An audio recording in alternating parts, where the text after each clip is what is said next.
Olá pessoal, tudo bem com vocês? A minha vontade nesse vídeo de hoje era estar lá do outro lado. Tem vários assuntos legais para poder falar para vocês.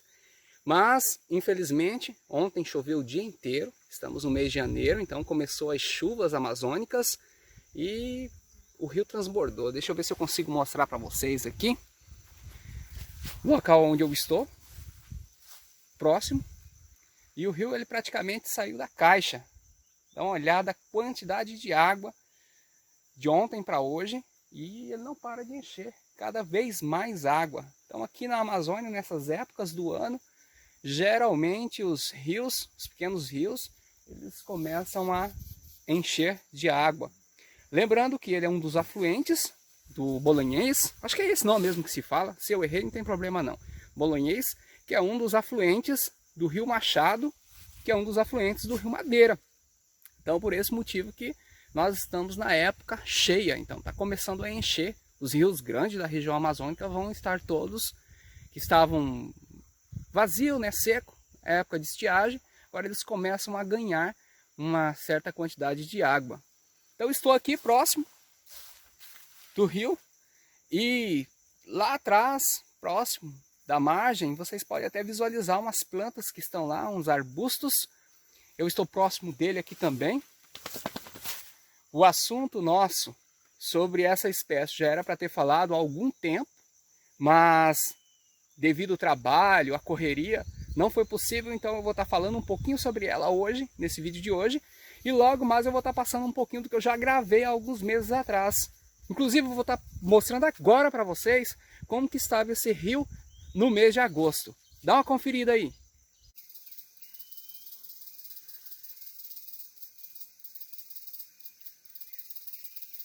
Perceberam a quantidade de água que ele tinha no mês de agosto? Eu até achei que esse rio tinha acabado, ia secar e nunca mais ele ia voltar. Mas olha só como que é a natureza. A quantidade de água que já tem nesse rio aqui no mês de janeiro. Então a gente vai mudar um pouquinho o foco e fazer a matéria hoje falando sobre duas espécies amazônicas. Duas espécies ancestrais. Eu diria que não é um ancestral, mas ele representa um ancestral selvagem de duas espécies botânicas de importância na agricultura. Nós estamos falando de quem? Nós estamos falando do cacau e do urucum. Cacaueiro, urucunzeiro, Theobroma cacau, que é o cacau, cacaueiro. E as pessoas às vezes confundem o cacau nativo com o cacauí. E são espécies diferentes, então confira aí na imagem que eu vou estar mostrando agora. Esse é o cacauí. Olha a floração e olha a frutificação do cacauí.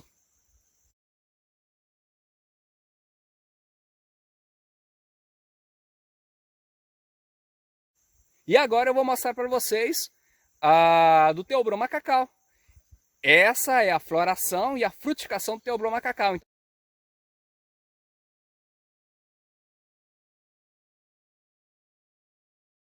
São espécies diferentes, não é a mesma espécie. E aqui nessa região aqui eu tenho umas duas no mesmo ambiente.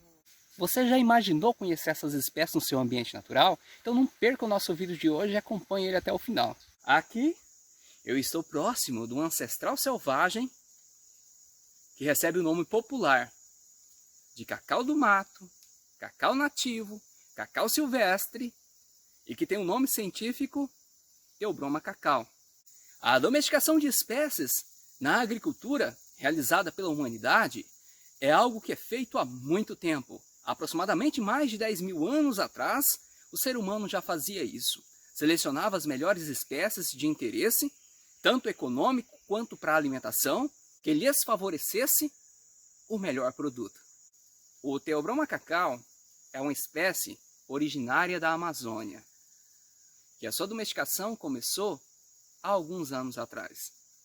O melhoramento genético permitiu que essa espécie fosse produtiva e que fosse capaz de produzir o melhor subproduto, o melhor produto para a fabricação do chocolate. Olha só, aqui é os frutos do cacau selvagem Tem mais aqui. Não tem nenhum maduro no momento. Aqui alguns frutos danificados pela fauna silvestre. Na época de escassez de alimento, a fauna silvestre se alimenta dos frutos ainda verde, então nem espera madurar. Então aqui eu não estou conseguindo encontrar, localizar nenhum fruto maduro do cacau selvagem. É possível fazer a visualização aqui das flores do cacau selvagem. Então aqui eu tenho as flores. Aqui é o tronco. Então ele é bastante idêntico ao mesmo cacaueiro cultivado na agricultura. As folhas, não tem como não dizer que não é o cacau. É muito diferente do cacauí, uma espécie selvagem também na região, que o aspecto, tanto da folha quanto do fruto, quanto da planta inteira, o aspecto botânico e morfológico é diferente do cacau. Já o cacau cultivado, ele tem o mesmo aspecto e o mesmo formato, as mesmas características botânicas do cacau selvagem. O mais impressionante é que são espécies que acompanham corpos d'água. Então está próximo do leito de um rio.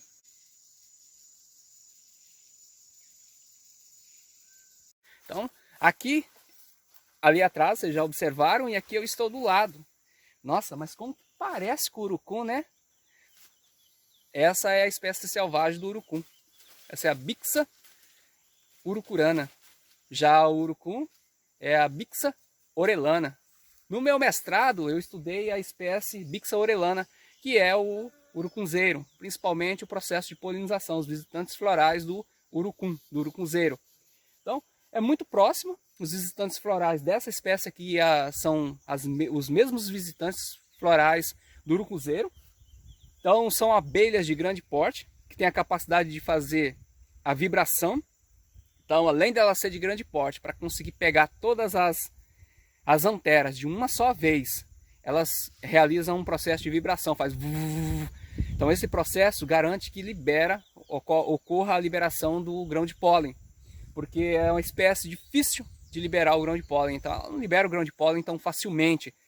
Você passando o dedo, por exemplo, assim, não vai liberar. Então você tem que fazer uma certa vibração, uma certa agitação, e libera o grão de pólen. Vou até mostrar, ver se eu consigo mostrar agora, uma imagem antiga minha do mestrado, em que uma espécie de mamangava realiza a polinização através da vibração, e outras espécies de abelhas de grande porte também, realizando a vibração e a liberação do grão de pólen do urucum, que é próximo dessa espécie.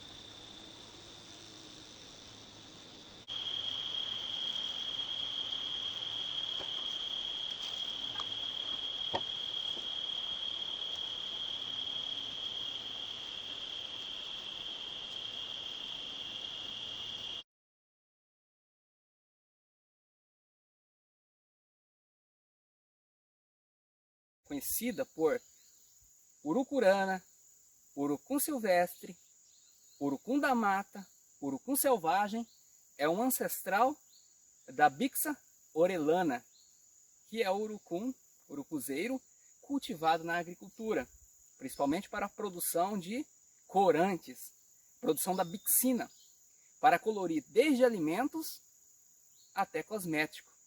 A urucurana não produz tanta bixina, eu vou falar tanta bixina porque possivelmente uma certa porcentagem de bixina ela produz, mas ela não produz tanta bixina quanto a Bixa orellana ou urucuzeiro, que é bastante cultivado principalmente aqui no estado de Rondônia. Os meses de floração dessa espécie coincidem exatamente com a Bixa orellana, que é o urucum, que são os meses de fevereiro ao final de maio. Então oscila muito. Essa daqui, ela é ainda mais rápida ainda. Praticamente no finalzinho de fevereiro já estão todas floradas já no período de frutificação. O período de colheita do fruto para extração da semente e da bixina, principalmente aqui na região do Vale do Guaporé, Rondônia, é exatamente de maio a agosto, setembro, está praticamente no final. O fruto em formato de coração e as sementes com um pouco de bixina. Então eu vou estar testando se realmente ela produz bixina. Eu vou estar passando aqui. E realmente produz a bixina sim, ó. E não é em pouca quantidade não. Uma quantidade bem razoável. A bixina é um produto solúvel em lipídios. E vai da coloração alaranjada até a coloração vermelha. Bastante utilizada na indústria alimentícia, na indústria cosmética e para substituição de solventes, de produtos e para substituição principalmente de corantes químicos industrializados. Então é um corante que ele não altera o sabor do alimento, nem as suas propriedades químicas. A estrutura morfológica da folha é a mesma do urucuzeiro.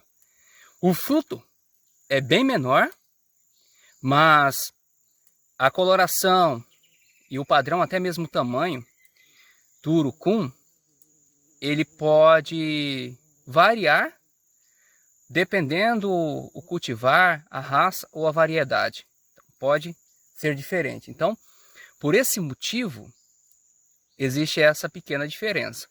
Mas ocorre a produção de bixina, mais da coloração alaranjada, sim, em grande quantidade, principalmente quando o fruto ainda está novo, pronto para colheita.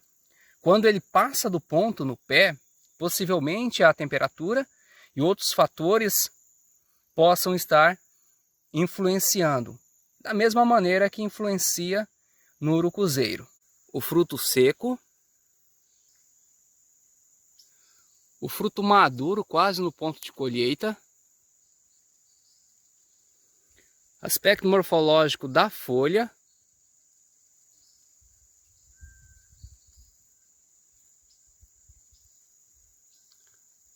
e o formato das plantas, um arbusto.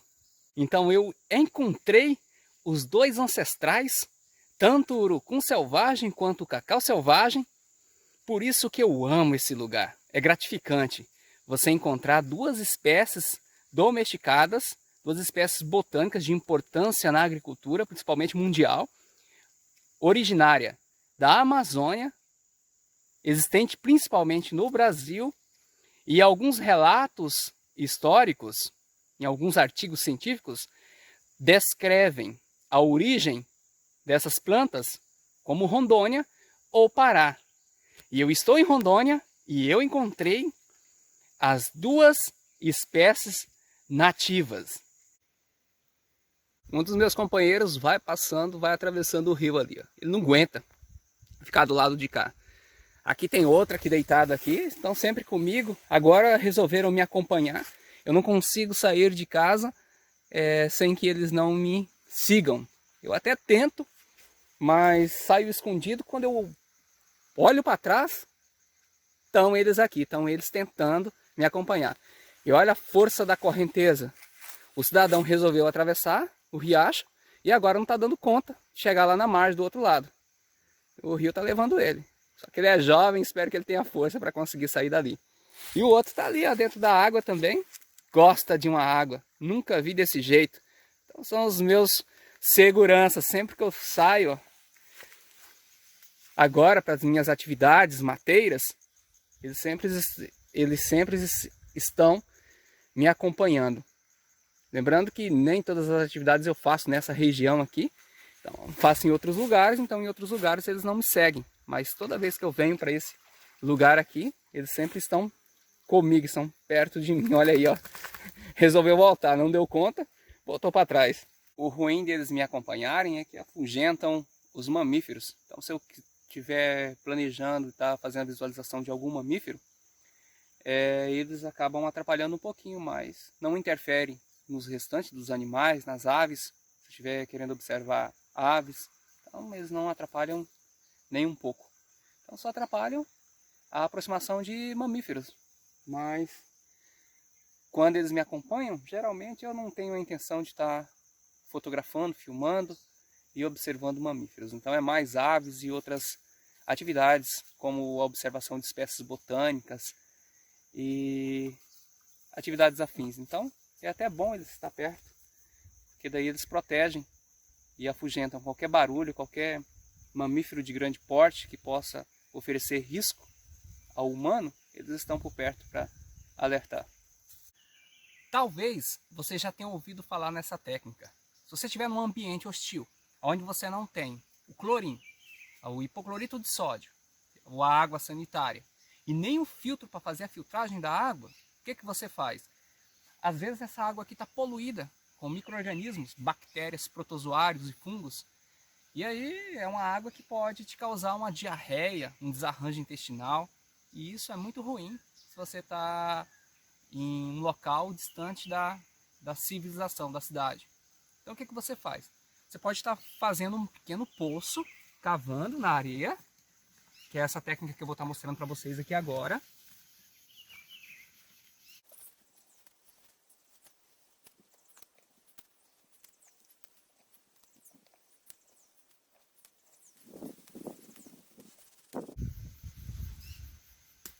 E não demora muito tempo para a água começar a minar, a aparecer.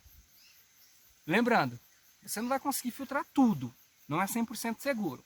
Mas grande parte dos micro-organismos e a composição sólida que tem ali naquela água não vai ter aqui. Porque a água passa pelos macro e microporos do solo, principalmente pela areia, que aqui a gente está na região onde tem bastante areia, e vai estar fazendo um pouco da filtragem.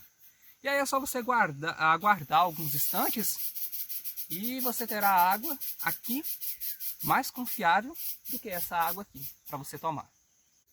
E olha aí, não demorou muito tempo e já tem água no pequeno poço. É só aguardar alguns instantes até a areia sentar no fundo. Ela ainda está bastante arenosa essa água.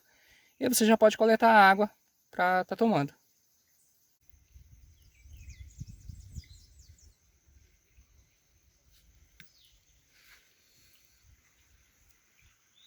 Eu não esperei muito tempo, mas estou aqui mostrando para vocês aqui. Observa só. Ela ainda está um pouco barrenta ainda. Você ainda observa um pouco turva, que é a coloração dela. A água que eu acabei de tirar daqui. E aqui eu tenho ela com a coloração bem parecida. Então é uma filtragem segura? Não, não é uma filtragem segura não. Porém, se você estiver sem nenhum outro mecanismo, melhor tomar daqui, que você teve um pouquinho de filtragem, do que daqui, que por enquanto não tem filtragem nenhuma.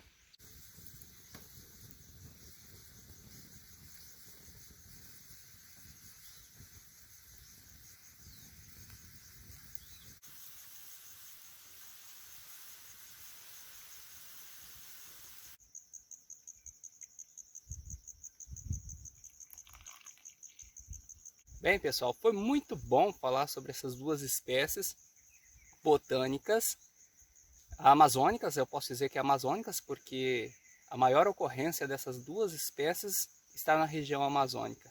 Muito bom falar sobre elas e até o nosso próximo vídeo. Nós encerramos por aqui, tomando aquele café, como sempre, né? Valeu, pessoal, até a próxima. Nessas épocas de cheia, as formigas, coitadas, elas formam pequenas bolhas flutuantes para conseguir sobreviver. Então, ficam uma em cima da outra e conseguem ficar sem afundar na água. Olha só que interessante.